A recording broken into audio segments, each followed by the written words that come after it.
his work, applying the same thought to these volumes as is usually accorded the bindings of museum masterpieces in, oh gosh, I'm going to butcher this word, incunabula and priceless first editions. Mountainy, was well aware that the name Spencer had become identified with handsome illustration, fine printing, and exquisite binding, and the most anxious to create books of surpassing beauty.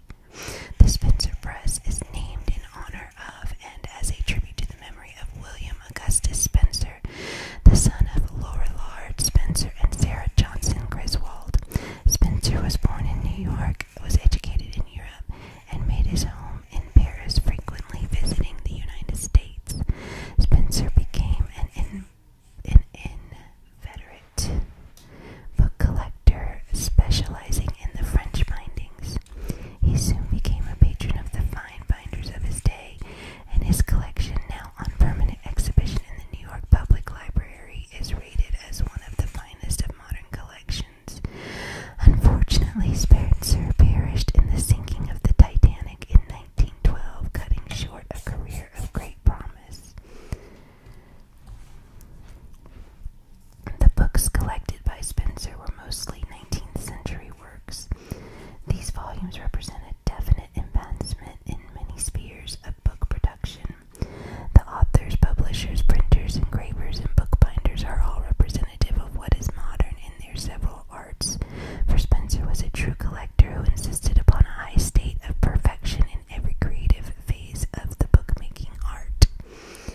This type of publishing depends more than anything else upon patronage for its existence. The history of fine bookmaking is linked with the social history of the countries where it is practiced. The wealthy nobility were usually the patrons of this fine art. The kings of France were notable collectors, forming libraries of considerable merit. Jean Grolier, Viscount d'Aguisy, Treasure Journal of the Duchy. Oh gosh, I'm butchering all these names. I always just kind of skip over these things because I'm like, why do I need to really be able to pronounce them? Friend of Francis I and ambassador to Pope Clement VII. Friend of Aldus, the great printer, was perhaps the most lavish patron of the art of binding and collecting books. To Grolier, it's accorded the first place among all the great names in the book collecting history, and to him is owed the dignified standing in which book collecting is esteemed among the gentler arts. To Grolier also goes the honor for creating a most important and fundamental style to the decoration of book covers. From Grolier to Spencer, we find the names of many illustrious notables who have fostered and patronized the advancement of this art. John Baptiste Colbert, statesman and minister of finance under Louis XIV, was the founder of the Academy of Inscriptions, which concerned itself greatly with book decoration.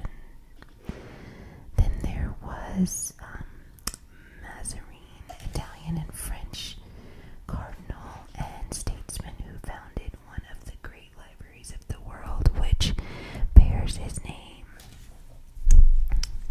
During the intervening years, there have been thousands of collectors who have patronized the art. In America, one thinks of such great names as Wellner, Morgan, Huntington, and Hay in the connection.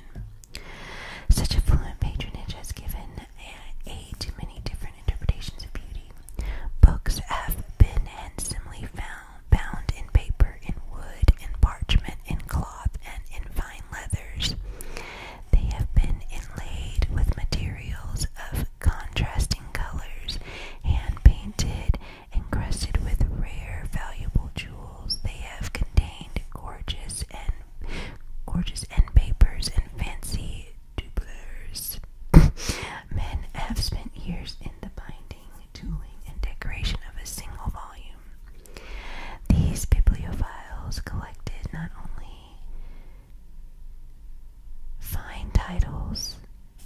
paintings and illustrations